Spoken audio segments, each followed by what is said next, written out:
कशी कशी थंडी आहे, कशी कशी थंडी आहे, गुलाबी गुलाबी थंडी आहे ना.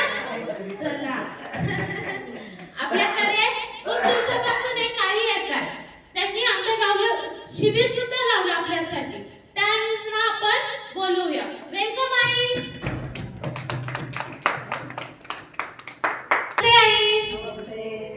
आई तुमचं नाव सांगा पहिले बसलेल्या आई बाबांना. आई तुम्ही कुठून येता थेरपीला?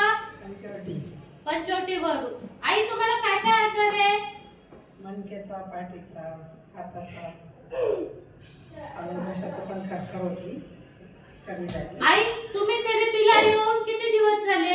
1 महिना झाला. 1 महिना झाला. आई तुम्हाला कसं वाटतंय आता थेरपी घेऊन? छान वाटतंय. छान वाटतं. बराच आजार कमी झाला आहे. ओके.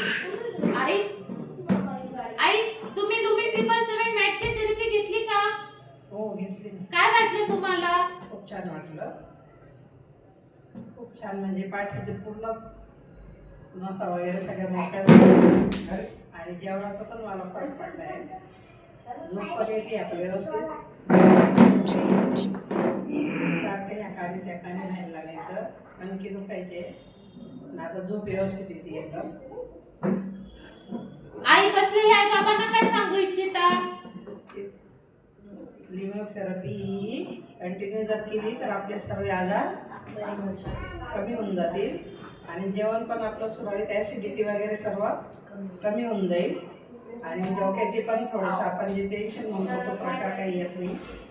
त्यांना मोकळं झाल्यामुळे डोक्याची पण आपल्याला अशी शांत झोप लागते. नाही पण सर्व दिल्ली अशी मोकळे वाटायला लागतात. मला पहिले वाकायला पण प्रॉब्लेम यायचा, म्हणजे असा बसायला पण यायचा, पण आता तो पण सॉल्व झाला आहे आणि हाताचा पण बराचसा कमी झाला आहे.